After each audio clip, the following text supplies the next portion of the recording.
ਸਤਿ ਸ਼੍ਰੀ ਅਕਾਲ ਜੀ। ਮੈਂ ਸਵਾਤੀ ਸਕਸੈਨਾ ਪੰਜਾਬੀ ਖਬਰਾਂ ਵੇਖ ਰਹੇ ਆਪ ਸਭ ਦਾ ਸਵਾਗਤ ਕਰਦੀ ਹਾਂ। ਖਬਰਾਂ ਸ਼ੁਰੂਆਤ ਕਰਾਂਗੇ ਪਰ ਉਸ ਤੋਂ ਪਹਿਲਾਂ ਜਿਹੜੇ ਹੈਡਲਾਈਨਸ ਤੇ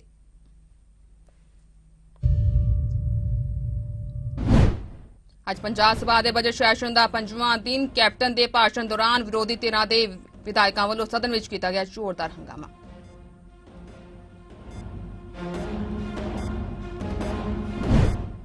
ਪੰਜਾਬ ਵਿਧਾਨ ਸਭਾ ਦੇ ਬਾਹਰ ਗੂੰਜਿਆ ਮਹਿੰਗਾਈ ਬਿਜਲੀ ਦਾ ਮੁੱਦਾ। ਅਕਾਲੀਆਂ ਵੱਲੋਂ ਜ਼ੋਰਦਾਰ ਹੰਗਾਮਾ। ਪੋਸਟ ਮੈਟ੍ਰਿਕ ਸਕਾਲਰਸ਼ਿਪ ਘੁਟਾਲੇ ਤੇ ਆਪ ਨੇ ਘੇਰੀ ਸੂਬਾ ਸਰਕਾਰ।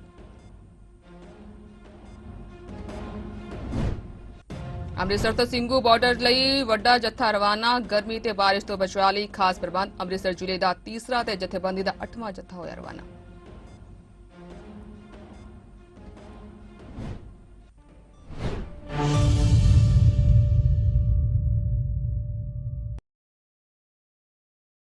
ਹੁਣ ਖਬਰਾਂ ਵਿਸਥਾਰ ਨਾਲ।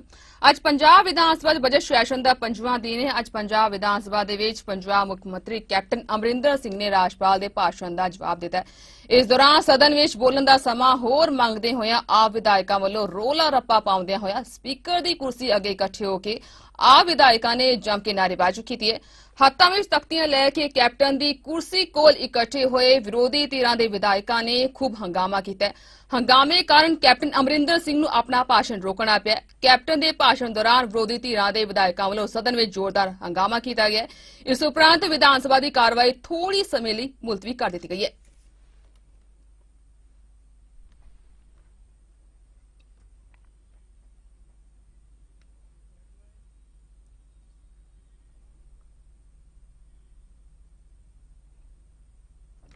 ਅੱਜ ਵੀ ਅਕਾਲੀ ਦਲ ਵੱਲੋਂ ਵਿਧਾਨ ਸਭਾ ਦੇ ਬਾਹਰ ਪੰਜਾਬ ਵਿੱਚ ਵੱਧ ਰਹੇ ਬਿਜਲੀ ਬਿੱਲਾਂ ਦੇ ਮੁੱਦੇ ਤੇ ਸਰਕਾਰ ਨੂੰ ਘੇਰਿਆ ਗਿਆ ਹੈ। ਅਕਾਲੀ ਦਲ ਨੇ ਕਿਹਾ ਹੈ ਕਿ ਪੰਜਾਬ ਦੇ ਲੋਕ ਬਿਜਲੀ ਦੀਆਂ ਵੱਧ ਰਹੀਆਂ ਕੀਮਤਾਂ ਦੀ ਮਾਰ ਝੱਲ ਰਹੇ ਨੇ। ਸ਼੍ਰੋਮਣੀ ਅਕਾਲੀ ਦਲ ਦੇ ਵਿਧਾਇਕਾਂ ਨੇ ਹੱਥਾਂ ਵਿੱਚ ਬੈਨਰ ਅਤੇ ਤਖਤੀਆਂ ਫੜ ਕੇ ਸਰਕਾਰ ਵੱਲੋਂ ਆਮ ਲੋਕਾਂ ਤੋਂ ਵਸੂਲੇ ਜਾ ਰਹੇ ਬਿਜਲੀ ਦੇ ਵੱਧ ਰੇਟਾਂ ਦਾ ਮੁੱਦਾ ਜ਼ੋਰਦਾਰ ਢੰਗ ਦੇ ਨਾਲ ਚੁੱਕਿਆ। ਸ਼੍ਰੋਮਣੀ ਅਕਾਲੀ ਦਲ ਦੇ ਸੀਨੀਅਰ ਆਗੂ ਬਿਕਰਮ ਸਿੰਘ ਮਜੀਠੀਆ ਨੇ ਕਿਹਾ ਕਿ ਸਰਕਾਰ ਵੱਲੋਂ 2 ਰੁਪਏ 50 ਪੈਸੇ ਬਿਜਲੀ ਖਰੀਦ ਕੇ ਲੋਕਾਂ ਨੂੰ 10 ਰੁਪਏ ਦਿੱਤੀ ਜਾ ਰਹੀ ਹੈ। ਉਨ੍ਹਾਂ ਕਿਹਾ ਕਿ ਅਕਾਲੀ ਭਾਜਪਾ ਸਰਕਾਰ ਵੇਲੇ ਪੰਜਾਬ ਵਿੱਚ ਬਿਜਲੀ ਸਰਪਲਸ ਸੀ ਅਤੇ ਲੋਕਾਂ ਨੂੰ ਸਸਤੀ ਬਿਜਲੀ ਦਿੱਤੀ ਜਾ ਰਹੀ ਸੀ, ਪਰ ਇਸ ਵੇਲੇ ਸਰਕਾਰ ਵੱਲੋਂ ਲੋਕਾਂ ਤੇ ਬੇਵਜ੍ਹਾ ਬੋਝ ਪਾਇਆ ਜਾ ਰਿਹਾ ਹੈ। ਉਨ੍ਹਾਂ ਮੰਗ ਕੀਤੀ ਹੈ ਕਿ ਬਿਜਲੀ ਦੀਆਂ ਵੱਧ ਰਹੀਆਂ ਕੀਮਤਾਂ ਨੂੰ ਵਾਪਸ ਲਿਆ ਜਾਣਾ ਚਾਹੀਦਾ ਹੈ। ਇਸ ਮੌਕੇ ਅਕਾਲੀ ਦਲ ਨੇ ਕਿਹਾ ਕਿ ਅਕਾਲੀ ਭਾਜਪਾ ਸਰਕਾਰ ਦੇ ਸਮੇਂ ਪੰਜਾਬ ਸਭ ਤੋਂ ਸਸਤੀ ਬਿਜਲੀ ਦੇਣ ਵਾਲੇ ਸੂਬੇ ਵਿੱਚੋਂ ਇੱਕ ਸੀ, ਪਰ ਕੈਪਟਨ ਸਰਕਾਰ ਦੇ ਕਾਰਜਕਾਲ ਸਮੇਂ ਸੂਬਾ ਸਭ ਤੋਂ ਮਹਿੰਗੀ ਬਿਜਲੀ ਦੇਣ ਵਾਲੇ ਸੂਬੇ ਵਿੱਚ ਸ਼ਾਮਿਲ ਹੋ ਗਿਆ। ਅਕਾਲੀ ਦਲ ਨੇ ਕਿਹਾ ਹੈ ਕਿ ਕੈਪਟਨ ਸਰਕਾਰ ਲੋਕਾਂ ਨੂੰ ਲੁੱਟ ਰਹੀ ਹੈ। ਅਕਾਲੀ ਵਿਧਾਇਕਾਂ ਨੇ ਕਿਹਾ ਕਿ ਜਦੋਂ ਕਾਂਗਰਸੀ ਵੋਟਾਂ ਮੰਗਣ ਲਈ ਲੋਕਾਂ ਦੇ ਘਰਾਂ ਵਿੱਚ ਜਾਣਗੇ ਤਾਂ ਬਿਜਲੀ ਦੇ ਵੱਡੇ ਵੱਡੇ ਬਿੱਲ ਲੈ ਕੇ ਲੋਕਾਂ ਵੱਲੋਂ ਉਨ੍ਹਾਂ ਨੂੰ ਘੇਰਿਆ ਜਾਵੇਗਾ।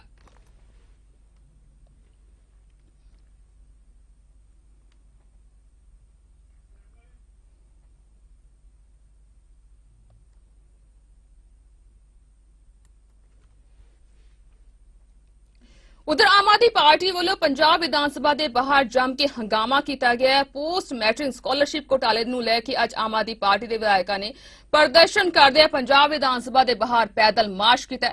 ਇਸ ਮੌਕੇ ਵਿਧਾਇਕਾਂ ਵੱਲੋਂ ਸਰਕਾਰ ਦੇ ਖਿਲਾਫ ਜ਼ਬਰਦਸਤ ਨਾਅਰੇਬਾਜ਼ੀ ਵੀ ਕੀਤੀ ਗਈ ਹੈ।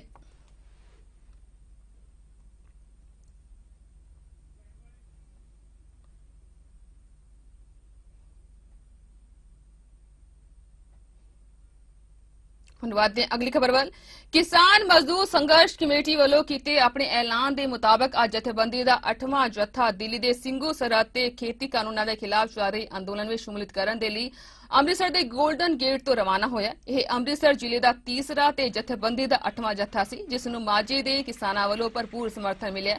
ਵੱਡੀ ਗਿਣਤੀ ਵਿੱਚ ਕਿਸਾਨ ਵੱਖ-ਵੱਖ ਪਿੰਡਾਂ ਤੋਂ ਟਰੈਕਟਰ ਟਰਾਲੀਆਂ ਰਾਹੀਂ ਗਰਮੀ ਦੇ ਮੌਸਮ ਤੇ ਬਰਸਾਤ ਤੋਂ ਬਚਣ ਦੇ ਲਈ ਤਿਆਰੀ ਨਾਲ ਪਹੁੰਚੇ। ਕਿਸਾਨ ਜਥੇਬੰਦੀਆਂ ਵੱਲੋਂ ਜਿੱਥੇ ਕਾਫੀ ਲੰਮੇ ਸਮੇਂ ਤੋਂ ਸੰਘਰਸ਼ ਕੀਤਾ ਜਾ ਰਿਹਾ ਹੈ, ਉੱਥੇ ਦੇਸ਼ ਦਾ ਹਰੇਕ ਨਾਗਰਿਕ ਕਿਸਾਨਾਂ ਦੇ ਹੱਕ ਲਈ ਉਹਨਾਂ ਦੇ ਨਾਲ ਖੜਿਆ ਹੋਇਆ ਹੈ। ਉੱਥੇ ਹੀ ਅੰਮ੍ਰਿਤਸਰ ਦੇ ਸਾਬਕਾ ਫੌਜੀ ਹਰਜੀਤ ਸਿੰਘ ਗੁਰੂ ਕੀ ਵਡਾਲੀ ਛੇਰਟਾ ਸਾਈ ਵੱਲੋਂ ਵੀ ਕਿਸਾਨਾਂ ਦੀ ਸੇਵਾ ਦੇ ਲਈ ਪੱਖੇ ਭੇਜੇ ਜਾ ਰਹੇ ਨੇ। ਅੱਜ ਗੋਲਡਨ ਗੇਟ ਤੋਂ ਦਿੱਲੀ ਜਾ ਰਹੀਆਂ ਕਿਸਾਨ ਜਥੇਬੰਦੀਆਂ ਨੂੰ ਪੱਖੇ ਦਿੱਤੇ ਗਏ ਨੇ। ਉਹਨਾਂ ਦੇ ਨਾਲ ਹੋਰ ਸਾਬਕਾ ਫੌਜੀ ਵੀ ਮੌਜੂਦ ਸਨ। ਉਹਨਾਂ ਕਿਹਾ ਕਿ ਦੇਸ਼ ਸੇਵਾ ਲਈ ਅਸੀਂ ਪਿੱਛੇ ਨਹੀਂ ਹਟਾਂਗੇ।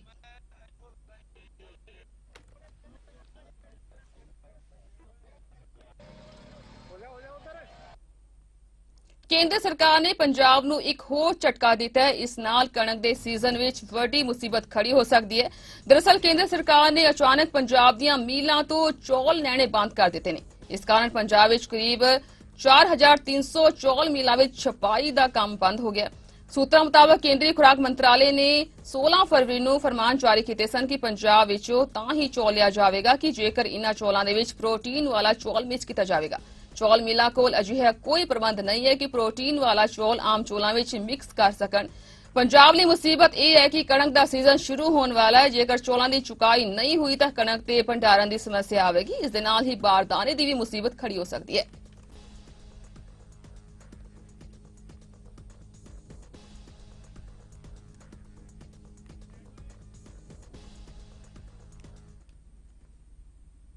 ਫੂਡ ਕਾਰਪੋਰੇਸ਼ਨ ਆਫ ਇੰਡੀਆ ਨਿਰਦੇਸ਼ ਜਾਰੀ ਕੀਤੇ ਗਏ ਨੇ ਕਿ ਉਹ ਕਣਕ ਦੀ ਖਰੀਦ ਲਈ ਉਹ ਕਿਸਾਨਾਂ ਦੇ ਬੈਂਕ ਖਾਤੇ ਦੇ ਵਿੱਚ ਸਿੱਧੀ ਅਦਾਇਗੀ ਕਰੇਗੀ।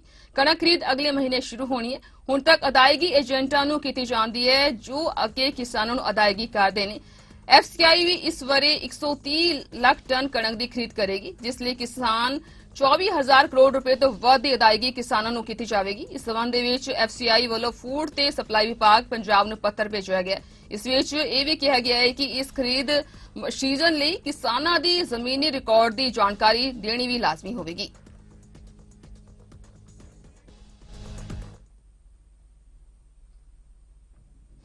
ਹਰਿਆਣਾ ਸਰਕਾਰ ਉਦੋਂ ਤੱਕ ਪੰਚਾਇਤਾਂ ਚੋਣਾਂ ਨਹੀਂ ਕਰਵਾਏਗੀ ਜਦੋਂ ਤੱਕ ਕਿਸਾਨ ਅੰਦੋਲਨ ਜਾਰੀ ਰਹੇਗਾ। ਅੰਦੋਲਨ ਕਾਰਨ ਪੈਦਾ ਹੋਇਆ ਮਾਹੌਲ ਠੀਕ ਹੋਣ ਤੋਂ ਬਾਅਦ ਹੀ ਚੋਣਾਂ ਕਰਾਉਣ ਦਾ ਫੈਸਲਾ ਲਿੱਤਾ ਜਾਵੇਗਾ। ਹਰਿਆਣਾ ਮੁੱਖ ਮੰਤਰੀ ਮਨੋਹਰ ਲਾਲ ਖੱਟਰ ਨੇ ਇਹ ਜਾਣਕਾਰੀ ਸਾਂਝੀ ਕੀਤੀ ਹੈ। ਉਹਨਾਂ ਕਿਹਾ ਕਿ ਪੰਚਾਇਤ ਚੋਣਾਂ ਲਈ ਹਾਲੇ ਮਾਹੌਲ ਠੀਕ ਨਹੀਂ ਹੈ। ਦਬਾਅ ਪਾਏ ਜਾਣ ਕਾਰਨ ਜਮਹੂਰੀ ਕਦਰਾਂ ਕੀਮਤਾਂ ਦੀ ਉਲੰਘਣਾ ਹੁੰਦੀ ਹੈ। ਮੁੱਖ ਮੰਤਰੀ ਨੇ ਕਿਹਾ ਕਿ ਪੰਚਾਇਤਾਂ ਦਾ ਕਾਰਜਕਾਲ 23 ਫਰਵਰੀ ਨੂੰ ਖਤਮ ਹੋ ਚੁੱਕਿਆ ਹੈ। ਪੰਚਾਇਤਾਂ ਵਿੱਚ ਪ੍ਰਸ਼ਾਸਕ ਲਗਾਏ ਜਾ ਚੁੱਕੇ ਨੇ। ਵਿਕਾਸ ਕਾਰਜਾਂ ਵਿੱਚ ਕੋਈ ਔਕੜ ਨਹੀਂ ਆਉਣ ਦਿੱਤੀ ਜਾਵੇਗੀ। ਸਰਕਾਰ ਚੋਣਾਂ ਲਈ ਤਿਆਰ ਹੈ ਅਤੇ ਨਵੀਆਂ ਪੰਚਾਇਤਾਂ ਦਾ ਗਠਨ ਵੀ ਕੀਤਾ ਜਾ ਚੁੱਕਿਆ ਹੈ। ਮੁੱਖ ਮੰਤਰੀ ਮਨੋਹਰ ਲਾਲ ਖੱਟਰ ਨੇ ਕਿਹਾ ਕਿ ਵਿਰੋਧੀ ਧਿਰ ਹੁਣ ਕਿਸਾਨਾਂ ਦੇ ਨਾਂ ਤੇ ਸਿਆਸਤ ਨਾ ਚਮਕਾਵੇ। ਕਿਸਾਨ ਵੀ ਸਿਆਸੀ ਪਾਰਟੀਆਂ ਦੇ ਪਿੱਛੇ ਲੱਗ ਕੇ ਅੰਦੋਲਨ ਨਾ ਕਰਨ। ਕੇਂਦਰ ਸਰਕਾਰ ਕਿਸਾਨਾਂ ਦਾ ਹਿੱਤ ਚਾਹੁੰਦੀ ਹੈ। ਉਹਨਾਂ ਦੀ ਆਮਦਨ ਦੁੱਗਣਾ ਕਰਨ ਵਿੱਚ ਲੱਗੀ ਹੋਈ ਹੈ। ਇਸ ਦੇ ਨਾਲ ਹੀ ਪੰਜਾਬ ਮੁੱਖ ਮੰਤਰੀ ਕੈਪਟਨ ਅਮਰਿੰਦਰ ਸਿੰਘ ਇੱਕ ਵਾਰ ਫਿਰ ਤੋਂ ਪੰਜਾਬ ਵਿਧਾਨ ਸਭਾ ਦੇ ਵਿੱਚ ਲਾਈਵ ਹੋਏ ਨੇ। ਆਓ ਜੀ ਉਹਨਾਂ ਨੂੰ ਸੁਣਦੇ ਹਾਂ। ਫਿਗਰ ਨੇ ਪਹੁੰਚੇ ਨੇ ਇੱਥੇ ਔਰ 15 ਸਾਡੀਆਂ ਮੌਤਾਂ ਹੋਈਆਂ ਨੇ। ਇਹਦਾ ਦੂਜਾ ਅਸਰ ਇਹ ਹੈ ਸਾਡੇ ਪੰਜਾਬ ਤੇ ਇੰਡਸਟਰੀ ਬੰਦ ਹੋ ਗਈ ਸੀ। ਇਕਨੋਮੀ ਸਾਡੇ ਤੇ ਬੜਾ ਅਸਰ ਪੈ ਰਿਹਾ ਸੀ। 23% revenue receipts during the first 2 quarters after the pandemic the loss ਹੋਇਆ ਸਾਡਾ। State's GDP has also declined, so there is some recovery now. Over 2 million workers have lost their livelihood, whereas nearly 90% industry has shut down during the lockdown and curfew.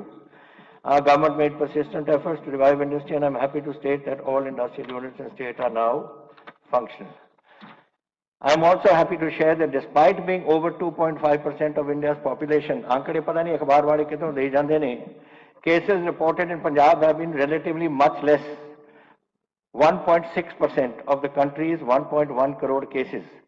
1.81 lakh people have been affected by the disease in Punjab. मैं आंकड़े तुम दसे ने उन्हीं कि जिन्ने बंदियां जो unfortunately साडे उन्हां दी मौतां हो गईयां ने इस च। In comparison, 2.71 lakh cases were reported in neighboring Haryana and 6.39 lakh in Delhi. The current positivity rate is 2.3%, which is otherwise low, but should give us no cause for complacency. जैसे मैं तुम दसिया एक सेकंड कोविड स्पाइक आ रही है पूरे हिंदुस्तान च। Maharashtra is very bad, Tamil Nadu is very bad. ਅਸੀਂ ਵੀ ਹੁਣ ਉੱਪਰ ਜਾ ਰਹੇ ਹਾਂ। ਹੋਰ ਸੂਬਿਆਂ ਦੇ ਵਿੱਚ ਵੀ ਇਹ ਗੱਲ ਆ ਜਾਣੀ ਹੈ। ਸੋ ਆਪਾਂ ਨੂੰ ਪੂਰੀ ਤਿਆਰੀ ਇਹਦੇ ਵਾਸਤੇ ਰੱਖਣੀ ਪਊ। ਜਿੱਥੇ ਤਾਈਂ ਟੈਸਟਿੰਗ ਕਪੈਸਿਟੀ ਹੈ, ਪਹਿਲਾਂ ਤਕਰੀਬਨ ਨਿਲ ਹੁੰਦੀ ਸੀ। ਅਸੀਂ ਹੁਣ 3000 ਟੈਸਟ ਸਾਡੇ ਡੇਲੀ ਹੋ ਰਹੇ ਨੇ ਤਾਂ ਕਿ ਅਸੀਂ ਪਤਾ ਲੱਗ ਜਾਏ ਸਾਨੂੰ ਕਿ ਕਿੱਥੋਂ ਕਿਹੜੇ ਨਵੇਂ ਕੇਸਿਸ ਹੋ ਰਹੇ ਨੇ। ਸੌਰੀ ਨਾਟ 3000, 30,000 cases, 30,000 cases ਜਿਹੜੇ ਡੇਲੀ ਹੋ ਰਹੇ ਨੇ ਜ਼ੀਰੋ ਤੋਂ ਲੈ ਕੇ। And I think the credit goes to both Soni Sahib and Balbir ji. ਕਿੱਥੇ ਬਲਬੀਰ ਜੀ? our health minister. They are the two who have done this with their departments, and it's very creditable that our departments have worked so diligently under our chief secretary and have done a great job on this. Immediate, what we did was immediate upgradation and augmentation of healthcare facilities both in the public and private sectors, and we established COVID care centers in order to manage and contain the pandemic. The number of hospital beds with oxygen support was increased from 3,900 to 5,238 in government healthcare centers. In addition, 2,673 beds were arranged in private healthcare facilities. Similarly, the ICU beds were increased from 124 beds to 1,530 beds, including 645 beds with ventilator support. All this ensured that no patient was denied treatment due to shortage of beds. Moreover, 25 advanced life support ambulances and 300 basic life support ambulances are available today in the state, as against only 2 ALS and 240 BLS available in April 2020. 3 plasma banks have also been established in the state. We then launched Mission Fateh to generate awareness as we were slowly increasing relaxation in lockdown. My government also paid 100% of the cost amounting to 35 crores to transport over 5 lakh migrant workers to their homes in 375 trains. Over 21,000 migrant workers are also transported to their homes through 725 special buses. The government provided special buses to bring back the people of the state who were stuck in different parts of the country due to lockdown, including 40,000 from Sri Hazur Sahib and 2,000 from students from Kota.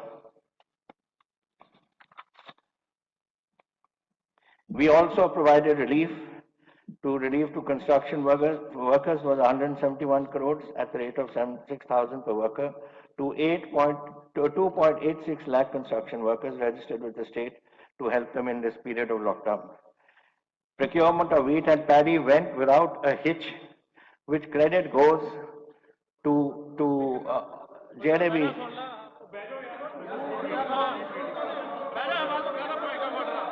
Credit goes to our farmers, ਜਿਹੜੇ ਕਿਸਾਨਾਂ ਨੇ ਇੱਥੇ ਹਰ discipline ਰੱਖ ਕੇ ਆਪਣੇ ਮੰਡੀਆਂ ਦੇ ਵਿੱਚ doctor ਸਾਹਿਬ ਨੂੰ ਬਹੁਤ ਟਾਈਮ ਦਿੰਦਾ ਡਾਕਟਰ ਸਾਹਿਬ ਤੁਹਾਨੂੰ ਬਹੁਤ ਟਾਈਮ ਮਿਲਦਾ ਬਹਿ ਜਾਓ ਕੋਈ ਮੰਡੀਆਂ ਦੇ ਵਿੱਚ ਜਾ ਕੇ ਉਹਨਾਂ ਨੇ ਪ੍ਰਬੰਧ ਕੀਤਾ ਸਾਡੀ ਸਰਕਾਰ ਨੇ ਔਰ ਕੱਲੇ ਕਿਸਾਨ ਨੇ ਉੱਥੇ ਪਹੁੰਚ ਕੇ ਆਪਣੇ ਜਿਹੜੇ ਉਹ ਕਾਨੂੰਨ ਸੇ ਉਹਦੇ ਮੁਤਾਬਿਕ ਉਹਨਾਂ ਨੇ ਉੱਥੇ ਆਪਣੀ ਫਸਲ ਉੱਥੇ ਲੈ ਕੇ ਆਏ ਕਿਸੇ ਨੂੰ ਉੱਥੇ ਰਹਿਣ ਦੀ ਲੋੜ ਨਹੀਂ ਪਈ ਅਸੀਂ 125 ਲੱਖ ਟਨ ਕਣਕ ਚੱਕੀ ਅਪ੍ਰੈਲ ਮਈ ਦੇ ਵਿੱਚ 10 ਲੱਖ ਕਿਸਾਨ ਸਾਡੇ ਮੰਡੀਆਂ ਦੇ ਵਿੱਚ ਆਏ ਸੀ ਇੱਕ ਮਹੀਨੇ ਦੇ ਵਿੱਚ ਔਰ 203 ਲੱਖ ਟਨ ਅਸੀਂ ਝੋਨਾ ਚੱਕਿਆ ਅਕਤੂਬਰ ਨਵੰਬਰ ਦੇ ਵਿੱਚ ਅਗੇਨ ਵਿਦ ਫੁੱਲ ਪ੍ਰੀਕਾਸ਼ਨਸ ਇਹ ਫਸਲ ਦੋਨਾਂ ਦੀ ਜਿਹੜੀ ਟੋਟਲ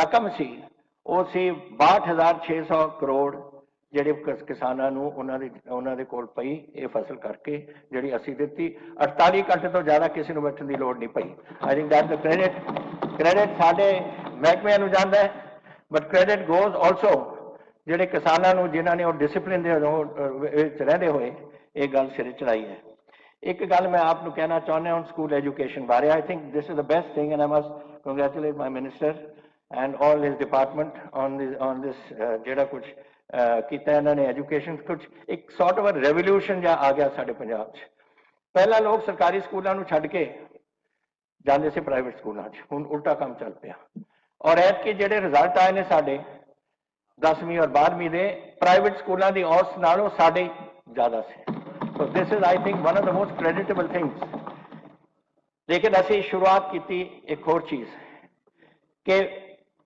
ਸਾਰੇ ਸਟੂਡੈਂਟ ਇਸ ਕੋਵਿਡ ਕਰਕੇ ਜਿਹੜੀ 5ਵੀਂ 8ਵੀਂ ਔਰ 10ਵੀਂ ਜਮਾਤ ਦੇ ਵਿੱਚ ਸੇ ਇਹਨਾਂ ਦੀ ਫਿਊਚਰ ਸਟੱਡੀਜ਼ ਤਾਂ ਕਿ ਕੋਈ ਨੁਕਸਾਨ ਨਾ ਉਹਨਾਂ 'ਚ ਹੋਏ ਅਸੀਂ ਇਹਨਾਂ ਨੂੰ ਪ੍ਰਮੋਟ ਕਰ ਦਿੱਤਾ ਫਿਰ ਅਸੀਂ ਡਾਇਰੈਕਟਡ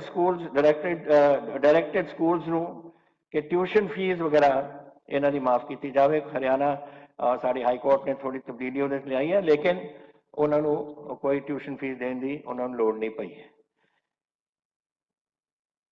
ਫਿਰ ਅਸੀਂ ਬਾਕੀ ਪੰਜਾਬ ਵਾਸਤੇ relief to the State Power Corporation to mitigate by the State Power Corporation to mitigate the impact of COVID-19. The State Power Corporation gave various reliefs to its consumers at a cost of 500 crores.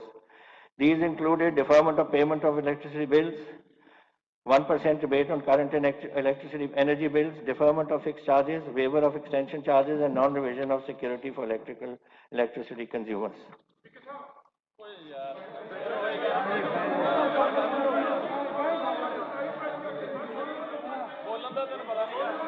क्यों नहीं बोलना speaker साहब, क्यों नहीं तुसी गल करन दिंदे यार ना मैं गल पर खड़े हो जाते हैं किसानां ते मैं आना चाहना।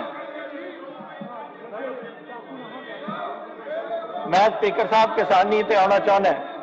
सुन लो जरा सुन लो किसानां दी एजिटेशन ते मैं आना चाहना। सुन लो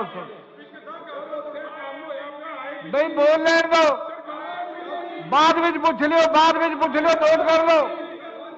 नोट कर लो बाद में पूछ लियो नोट कर लो मैं कहना नोट कर लो मैं जवाब दवा दूंगा तुसी नोट करी जाओ। हाँ पंडित जी क्या कहने दसो पंडित जी दसो क्या कहने समझौते तुसीं कीते बिजली दे। देखो एक गल करो पंडित जी मेरी गल सुन लो पहला मेरी गल सुन लो इस चीज नूं मिसयूज ना करो इस चीज नूं बिजली दे समझौते तुसीं कीते है ना मिसयूज ना करो इस गल नूं दसो शर्मा जी। ਸਪੀਕਰ ਸਾਹਿਬ ਕੋਵਿਡ ਦੇ ਦਿਨਾਂ 'ਚ ਸੀਐਮ ਸਾਹਿਬ ਨੇ ਵਪਾਰੀਆਂ ਨੂੰ ਇੱਕ ਰਿਲੀਫ ਦਿੱਤੀ ਸੀਗੀ ਕਿ ਅਸੀਂ ਫਿਕਸ ਚਾਰਜ ਜਿਹੜੇ ਮਾਫ ਕਰਾਂਗੇ ਉਸ ਟਾਈਮ ਦੇ ਤੇ ਬਿੱਲ ਡੈਫਰ ਕਰਾਂਗੇ ਪਰ ਹੋਇਆ ਜਿਹੜਾ ਉਲਟ ਪਹਿਲਾਂ ਤਾਂ ਕਮਿਟਮੈਂਟ ਕਰੀ ਇਲੈਕਸ਼ਨਾਂ ਦੇ ਦਿਨਾਂ 'ਚ ਵੀ 5 ਰੁਪਏ ਯੂਨਿਟ ਜਿਹੜਾ ਬਿਜਲੀ ਦਾ ਬਿੱਲ ਦੇਵਾਂਗੇ ਫਿਰ ਕੋਵਿਡ 'ਚ ਵੀ ਤੁਸੀਂ ਦੇਖੋ ਕਿੰਨੀ ਮਾੜੀ ਵਪਾਰੀਆਂ ਤੇ ਦੁਕਾਨਦਾਰਾਂ ਨਾਲ ਕਰੀ ਬੰਦ ਦੁਕਾਨਾਂ ਦੇ ਬਿੱਲ ਐਵਰੇਜ ਰੇਟ ਤੇ ਆਏ ਆ ਮਤਲਬ ਖੁੱਲੀ ਹੋਈ ਦੁਕਾਨਾਂ ਦੇ ਸੇਮ ਇੰਡਸਟਰੀ ਦੇ ਨਾਲ ਹੋਇਆ ਔਰ ਅੱਜ ਹਾਲਾਤ ਇਹ ਆ ਵੀ ਨੋਟ ਕਰ ਲਓ ਬਾਅਦ ਇਕੱਠਾ ਪੁੱਛ ਲਿਓ ਬਿਜਲੀ ਦਾ ਜਿਹੜਾ ਰੇਟ ਆ 9 ਰੁਪਏ 9.25 ਰੁਪਏ ਢਿੱਲੋਂ ਜੀ ਨੂੰ ਔਰ ਛੋਟੀ ਨੂੰ 13 ਢਿੱਲੋਂ ਜੀ ਰੁਪਏ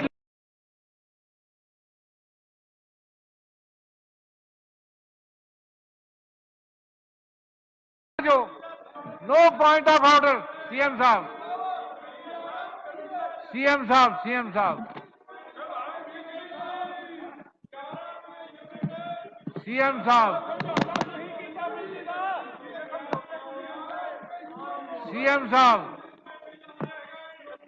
सीएम साहब स्पीकर साहब इन्हां नूं एक बार सुनन तां लियो मैनूं ये नहीं समझ आउंदी कि लोग सुनता लो हिम्मत होए थोड़े सुनन दी नारे रिकॉर्ड ना कीते जान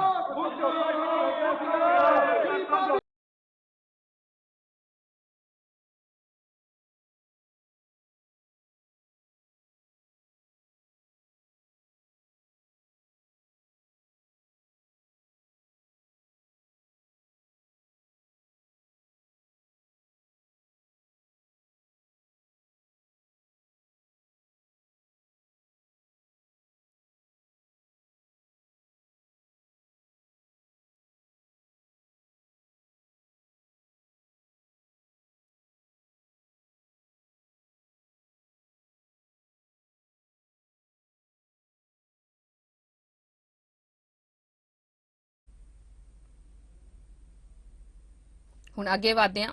ਕੇਰਲ ਵਿਧਾਨ ਸਭਾ ਚੋਣਾਂ ਤੋਂ ਪਹਿਲਾਂ ਭਾਰਤੀ ਜਨਤਾ ਪਾਰਟੀ ਵਿੱਚ ਸ਼ਾਮਿਲ ਹੋਏ ਮੈਟਰੋਮੈਨ ਈ ਸ਼੍ਰੀਧਰਨ ਲਈ ਪਾਰਟੀ ਨੇ ਅਜੀਬ ਸਥਿਤੀ ਪੈਦਾ ਕਰ ਦਿੱਤੀ ਹੈ। ਪਹਿਲਾਂ ਕੇਂਦਰੀ ਮੰਤਰੀ ਵੀ ਮੁਰਲੀਧਰਨ ਨੇ ਸ਼੍ਰੀਧਰਨ ਨੂੰ ਮੁੱਖ ਮੰਤਰੀ ਅਹੁਦੇ ਦਾ ਉਮੀਦਵਾਰ ਬਣਾਉਣ ਦਾ ਐਲਾਨ ਕਰ ਦਿੱਤਾ ਪਰ ਕੁਝ ਹੀ ਦੇਰ ਬਾਅਦ ਪਾਰਟੀ ਨੇ ਇਸ ਅਹੁਦੇ ਲਈ ਉਹਨਾਂ ਦਾ ਨਾਮ ਵਾਪਸ ਲੈ ਲਿਆ। ਕੇਰਲ ਵਿੱਚ ਭਾਜਪਾ ਦੇ ਸੂਬਾ ਮੁਖੀ ਕੇ ਸੁਰਿੰਦਰ ਨੇ ਵੀ ਵਿਜੇ ਯਾਤਰਾ ਵਿੱਚ ਸ਼੍ਰੀਧਰਨ ਨੂੰ ਮੁੱਖ ਮੰਤਰੀ ਅਹੁਦੇ ਦਾ ਉਮੀਦਵਾਰ ਬਣਾਉਣ ਦੀ ਜਾਣਕਾਰੀ ਦਿੰਦਿਆਂ ਕਿਹਾ ਸੀ ਕਿ ਪਾਰਟੀ ਛੇਤੀ ਹੀ ਹੋਰਨਾਂ ਉਮੀਦਵਾਰਾਂ ਦੀ ਸੂਚੀ ਵੀ ਜਾਰੀ ਕਰੇਗੀ।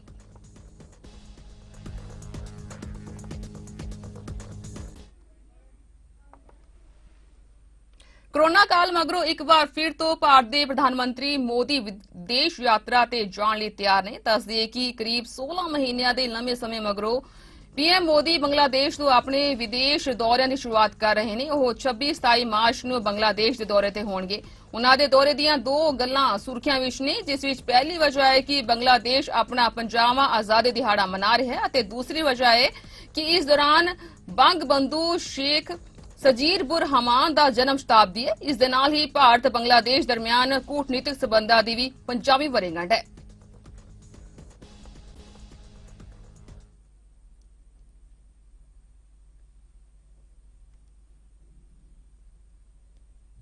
ਸ਼੍ਰੋਮਣੀ ਅਕਾਲੀ ਦਲ ਦੇ ਪ੍ਰਧਾਨ ਸੁਖਬੀਰ ਸਿੰਘ ਬਾਦਲ ਵੱਲੋਂ ਪੰਜਾਬ ਮੰਗਦਾ ਜਵਾਬ ਸਿਰਲੇਖ ਤਹਿਤ ਪੰਜਾਬ ਦੀ ਕੈਪਟਨ ਸਰਕਾਰ ਤੋਂ ਚੋਣਾਂ ਸਮੇਂ ਕੀਤੇ ਵਾਅਦਿਆਂ ਤੇ 4 ਸਾਲਾਂ ਦੀ ਕਾਰਗੁਜ਼ਾਰੀ ਦਾ ਲੇਖਾ ਜੋਖਾ ਮੰਗਣ ਲਈ 8 ਮਾਰਚ ਨੂੰ ਪੰਜਾਬ ਵਿੱਚ ਲਗਾਏ ਜਾ ਰਹੇ ਹਲਕਾ ਪੱਧਰੀ ਦੀਆਂ ਤਿਆਰੀਆਂ ਸੰਬੰਧੀ ਰਾਏਕੋਟ ਵਿਖੇ ਸ਼੍ਰੋਮਣੀ ਅਕਾਲੀ ਦਲ ਦੀ ਹਲਕਾ ਪੱਧਰੀ ਮੀਟਿੰਗ ਹਲਕਾ ਇੰਚਾਰਜ ਲਖਵਿੰਦਰ ਸਿੰਘ ਸੰਧੂ ਦੀ ਦੇਖਰੇਖ ਵਿੱਚ ਹੋਈ ਹੈ।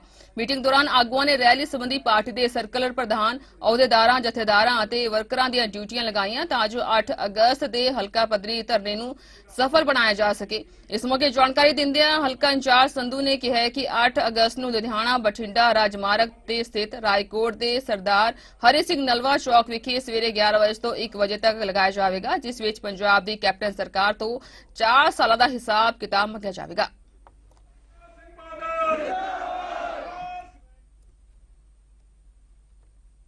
ਸੰਗਰੂਰ ਨਿਵਾਸੀ 20 ਸਾਲ ਦੀ ਅਨਾਮਿਕਾ ਜੋ ਕਿ ਪਟਿਆਲਾ ਦੇ ਇੱਕ ਨਰਸਿੰਗ ਕਾਲਜ ਵਿੱਚ ਨਰਸਿੰਗ ਦੀ ਪੜ੍ਹਾਈ ਕਰ ਰਹੀ ਸੀ, ਜੋ ਕਿ ਰੋਜ਼ਾਨੇ ਦੀ ਤਰ੍ਹਾਂ ਹੀ 25 ਫਰਵਰੀ ਨੂੰ ਘਰ ਤੋਂ ਪੜ੍ਹਾਈ ਕਰਨ ਲਈ ਨਿਕਲੀ ਸੀ, ਜਿਸ ਤੋਂ ਬਾਅਦ ਨਾ ਤਾਂ ਉਹ ਕਾਲਜ ਪਹੁੰਚੀ ਅਤੇ ਨਾ ਹੀ ਘਰ, ਜਿਸ ਉਪਰੰਤ ਕੁੜੀ ਦੀ ਭਾਲ ਵਿੱਚ ਜੁਟੇ ਪਰਿਵਾਰ ਅਤੇ ਪੁਲਿਸ ਨੇ ਗੋਤਾਖੋਰਾਂ ਦੀ ਮਦਦ ਦੇ ਨਾਲ ਦੇਰ ਰਾਤ ਅਨਾਮਿਕਾ ਦੀ ਡੈੱਡ ਬੋਡੀ ਸ਼ੁਕਰਾਣਾ ਨਹਿਰ ਵਿੱਚੋਂ ਬਰਾਮਦ ਕੀਤੀ ਹੈ। ਪੁਲਿਸ ਨੇ ਮ੍ਰਿਤਕਾ ਦੇ ਪਰਿਵਾਰ ਦੇ ਬਿਆਨਾਂ ਦੇ ਆਧਾਰ ਤੇ ਥਾਣਾ ਸੰਗਰੂਰ ਪੁਲਿਸ ਨੇ ਇੱਕ ਦੋਸ਼ੀ ਖਿਲਾਫ ਮਾਮਲਾ ਦਰਜ ਕਰਕੇ ਅਨਾਮਿਕਾ ਦੇ ਮ੍ਰਿਤਕ ਦੇ ਪੋਸਟਮਾਰਟਮ ਕਰਵਾ ਕੇ ਪਰਿਵਾਰ ਨੂੰ ਸੌਂਪ ਦਿੱਤੀ ਹੈ ਅਤੇ ਮਾਮਲੇ ਦੀ ਅਗਲੀ ਕਾਰਵਾਈ ਜਾਰੀ ਹੈ।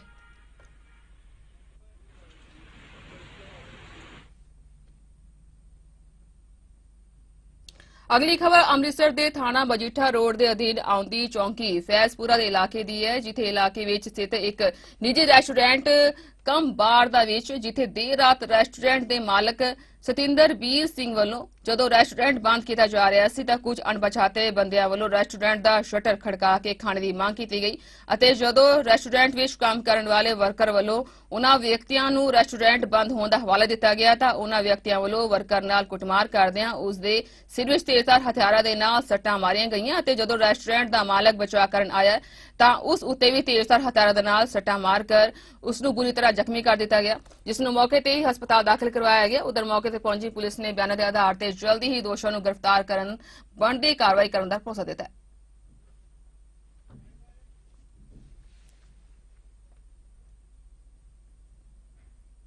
ਸ਼੍ਰੀ ਫਤਿਹਗੜ੍ਹ ਸਾਹਿਬ ਦੇ ਸ਼ਹਿਰ ਸਰਹੰਦ ਵਿਖੇ ਬੀਤੀ ਰਾਤ ਚੋਰਾਂ ਵੱਲੋਂ ਚੋਰੀ ਦੀ ਵਾਰਦਾਤ ਨੂੰ ਅੰਜਾਮ ਦਿੰਦਿਆਂ ਸਟੇਟ ਬੈਂਕ ਆਫ ਇੰਡੀਆ ਦਾ ਏਟੀਐਮ ਹੀ ਪੁੱਟ ਕੇ ਲੈ ਗਏ। ਏਟੀਐਮ ਚੋਰੀ ਕਰਨ ਜਾ ਰਹੇ ਚੋਰਾਂ ਦੀ ਫੁਟੇਜ ਸੀਸੀਟੀਵੀ ਕੈਮਰੇ ਵਿੱਚ ਕੈਦ ਹੋ ਗਈ ਹੈ। ਇਹ ਵਾਰਦਾਤ ਤੜਕੇ ਕਰੀਬ 3 ਵਜੇ ਦੀ ਦੱਸੀ ਜਾ ਰਹੀ ਹੈ।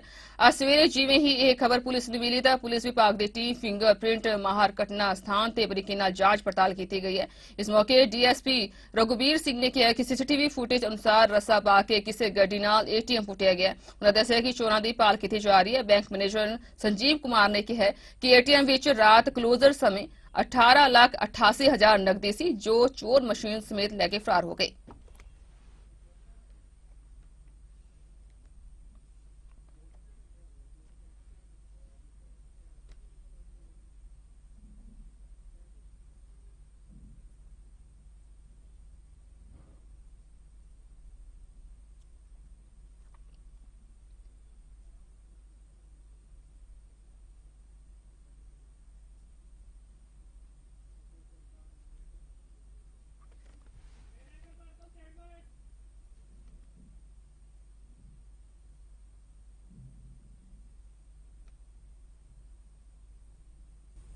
ਇਸ ਦੇ ਨਾਲ ਹੀ ਪੰਜਾਬ ਮੁੱਖ ਮੰਤਰੀ ਕੈਪਟਨ ਅਮਰਿੰਦਰ ਸਿੰਘ ਇੱਕ ਵਾਰ ਫਿਰ ਤੋਂ ਪੰਜਾਬ ਵਿਧਾਨ ਸਭਾ ਦੇ ਵਿੱਚ ਲਾਈਵ ਹੋਏ ਨੇ। ਆਓ ਜੀ ਉਹਨਾਂ ਨੂੰ ਸੁਣਦੇ ਹਾਂ। ਸੁਖਬੀਰ ਸਿੰਘ ਬਾਦਲ ਨੇ ਚਿੱਠੀ ਲਿਖੀ ਜਿਹਦੇ 'ਚ ਕਹਿੰਦਾ ਹੈ ਕਿ ਤੁਸੀਂ ਲੋਕਾਂ ਨੂੰ ਗੁੰਮਰਾਹ ਕਰ ਰਹੇ ਹੋ। ਇਹ ਕੋਈ ਕਿਸਾਨ ਜਿਹੜੇ ਐਕਟ ਨੇ ਬਿਲਕੁਲ ਠੀਕ ਐਕਟ ਨੇ। ਇਹ ਉਹਨਾਂ ਦੀ ਚਿੱਠੀ ਹੈ ਪੂਰੀ, ਇਹਦੇ 'ਚ ਮੈਂ ਪੜ੍ਹ ਲੈਣਾ ਜਿਹੜਾ ਇਹ ਕਹਿੰਦਾ ਹੈ ਪੈਰਾ 4 ਦੇ ਵਿੱਚ ਕਿ neither MSP no procurement will end with implementation of the above ordinance. ਜਿੱਥੇ ਹਰਸਿਮਰਤ ਬਾਦਲ ਉੱਥੇ ਬੈਠੀ ਸੀ, ਉਸ ਆਰਡੀਨੈਂਸ ਤੇ ਜਦ ਕੈਬਨਿਟ ਵਿੱਚ ਕੀਤੇ ਸੀ। ਪੈਰਾ 4 ਅਗੇਨ ਆੜੇ ਦੇ ਵਿੱਚ We have also clarified that procurement in mandis will continue unabated even after the implementation of these ordinances. Who did he clarify from? Has he said so? Number 3, he says, para 8 which, I have clearly enunciated the opinion of the Shromani Akali Dal on every clause of the resolution and emphasized that there is nothing in these ordinances which is either against the federal structure or against the farmers. In case the government is unclear on this, then as and when the bill is presented in Parliament, we will at that time assure the farmers of the country. Who are you to assure the farmers of the country? This is what I'm trying to say. This is Sukhbir Badal di chitti. ਨਾਲੇ ਹਰਸਿਮਰਤ ਕੌਰ ਵੀ ਉੱਥੇ parliament ਬੋਲ ਰਹੀ ਸੀ ਆ ਲਓ ਜੀ ਉਹਨਾਂ ਦੀ ਚਿੱਠੀਆਂ ਦੇਖ ਲਓ ਨੰਬਰ 1 ਉਹ ਕਹਿੰਦੀ ਕਿ this is just 10 days before her resignation Harsimrat had posted a video on her Facebook page supporting that she called the pro-farmer ordinances of the centre. She calls it pro-farmer ordinances of the centre.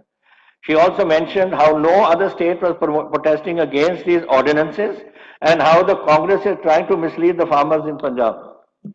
The video dated 7 September is available on her Facebook. The caption of the video reads, Captain Amrinder Singh must refrain from misleading Punjab farmers by indulging in partial opposition to the central government ordinances on agriculture reforms which he has already implemented in Punjab. I don't know what we have implemented. Have we implemented anything? In a 7-minute interview video, Harsimrat said, our opposition parties have made all attempts to mislead farmers and sow seeds of doubt in their minds. Not a single farmer union has raised a protest in the entire country. And not and even in the neighboring Haryana, however in Punjab, the Congress and their B team have misled the farmers.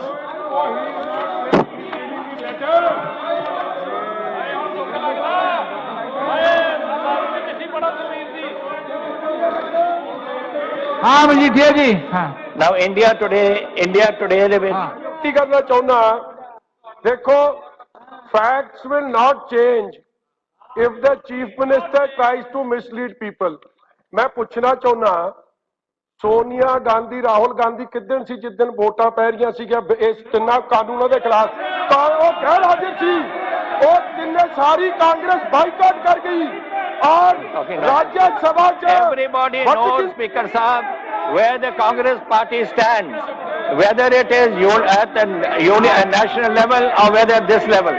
These people ਇਹਨਾਂ ਨੇ ਇੱਥੇ ਤਾਈਂ ਵੀ ਗਏ ਕਿ ਇੱਥੇ ਆਪਣਾ resolution ਜਿਹੜਾ ਆਪਾਂ ਨੇ ਪਾਇਆ ਸੀ ਉਹ ਰੈਜ਼ੋਲੂਸ਼ਨ ਦੇ ਵਿੱਚ ਹਾਂ ਕਰਕੇ ਮੇਰੇ ਕੋਲ ਬਾਹਰ ਗਏ ਗਵਰਨਰ ਸਾਹਿਬ ਕੋਲ ਔਰ ਉਹ ਕਾਗਜ਼ ਦੇ ਕੇ ਆਏ ਔਰ ਅਗਲੇ ਦਿਨ ਮੁੱਕਰ ਗਏ. So this is just fraud. This is total fraud. I would like to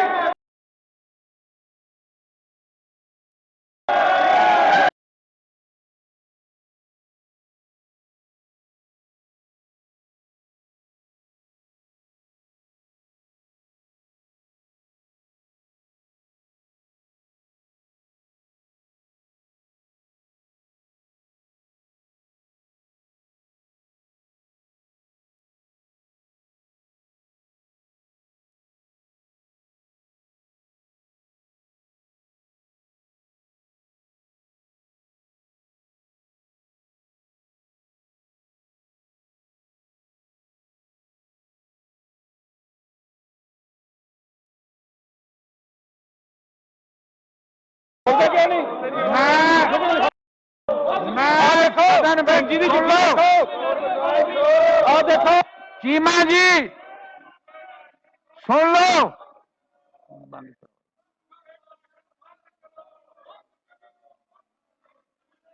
भाई सुन लो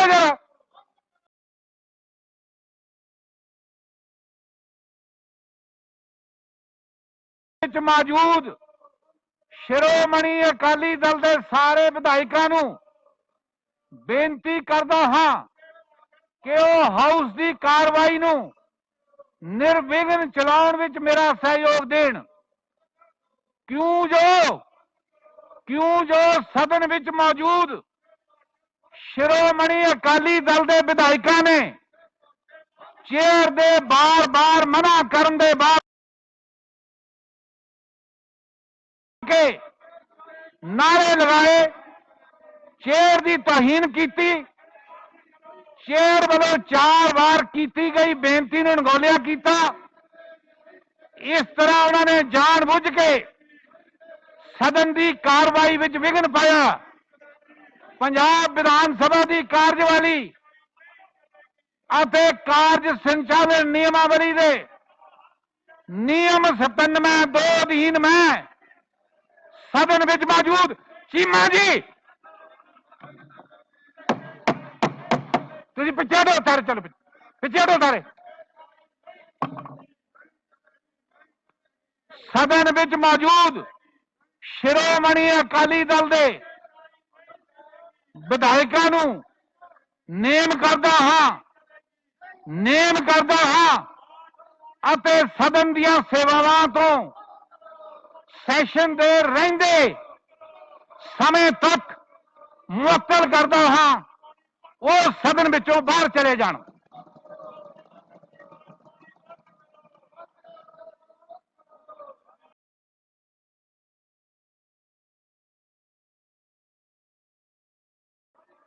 ਮੈਂ सदन ਨੂੰ 15 मिनट ਲਈ ਅਡਜਰਨ ਕਰਦਾ। ਮਾਰਸ਼ਲ ਨੂੰ ਹੁਕਮ ਦਿੰਦਾ ਕਿ ਸ਼੍ਰੋਮਣੀ ਅਕਾਲੀ ਦਲ ਦੇ ਮੈਂਬਰਾਂ ਨੂੰ ਆਉਣ ਵਾਲੇ 3 ਦਿਨਾਂ ਵਾਸਤੇ ਮੁਅੱਤਲ ਕੀਤਾ ਜਾਂਦਾ ਤੇ ਸਦਨ ਤੋਂ ਬਾਹਰ ਰੱਖਿਆ ਜਾਵੇ।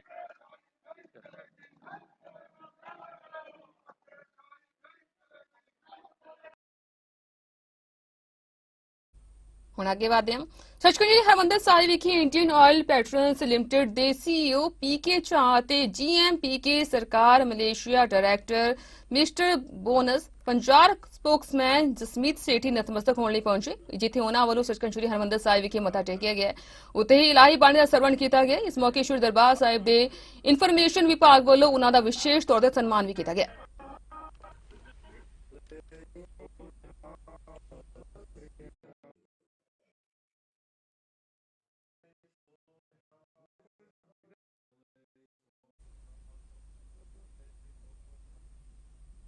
ਹੁਣ ਵਾਦੇ ਮੌਸਮ ਦੇ ਹਾਲ ਤੇ ਮੌਸਮ ਇੱਕ ਵਾਰ ਫਿਰ ਕਰਵਟ ਲੈ ਰਿਹਾ ਹੈ। ਮੌਸਮ ਵਿਭਾਗ ਨੇ ਹਿਮਾਚਲ ਪ੍ਰਦੇਸ਼, ਉੱਤਰਾਖੰਡ, ਜੰਮੂ ਕਸ਼ਮੀਰ ਸਮੇਤ ਹੋਰਨਾਂ ਥਾਵਾਂ ਉੱਤੇ ਮੀਂਹ ਪੈਣ ਤੇ ਝੱਖੜ ਝੂਲਣ ਦਾ ਅਨੁਮਾਨ ਪ੍ਰਗਟਾਇਆ। ਇਸ ਦੌਰਾਨ ਰਾਸ਼ਟਰੀ ਰਾਜਧਾਨੀ ਨਵੀਂ ਦਿੱਲੀ ਵਿੱਚ ਥੋੜੀ ਵਰਖਾ ਤੋਂ ਬਾਅਦ ਘੱਟੋ-ਘੱਟ ਤਾਪਮਾਨ ਵਿੱਚ ਵਾਧਾ ਦਰਜ ਕੀਤਾ ਗਿਆ। ਅੱਜ ਰਾਜਧਾਨੀ ਵਿੱਚ ਮੀਂਹ ਪੈ ਸਕਦਾ ਹੈ। ਮੌਸਮ ਵਿਭਾਗ ਅਨੁਸਾਰ ਅੱਜ ਦੀ ਰਾਤ ਤੋਂ ਪੱਛਮੀ ਹਿਮਾਲਿਆ ਖੇਤਰ ਭਾਵ ਜੰਮੂ ਕਸ਼ਮੀਰ, ਲੱਦਾਖ, ਗਿਲਗਿਸਤਾਨ, ਬਲਾਟਿਸਤਾਨ, ਮੁਜ਼ੱਫਰਾਬਾਦ, ਹਿਮਾਚਲ ਪ੍ਰਦੇਸ਼ ਤੇ ਉੱਤਰਾਖੰਡ ਨੂੰ ਪ੍ਰਭਾਵਿਤ ਕਰ ਸਕਦੀ ਹੈ। ਮੌਸਮ ਵਿਭਾਗ ਅਨੁਸਾਰ ਅੱਜ ਅਰੁਣਾਚਲ ਪ੍ਰਦੇਸ਼ ਦੇ ਕਈ ਹਿੱਸਿਆਂ ਦੇ ਵਿੱਚ ਭਾਰੀ ਮੀਂਹ ਪੈਣ ਦੀ ਸੰਭਾਵਨਾ ਹੈ। ਇਸ ਦੇ ਨਾਲ ਹੀ ਅਸਾਮ ਤੇ ਮੇਘਾਲਿਆ ਦੇ ਵਿੱਚ ਵੀ ਝੱਖੜ ਝੂਲ ਸਕਦਾ ਹੈ ਤੇ ਗੜੇ ਵੀ ਪੈ ਸਕਦੇ ਨੇ।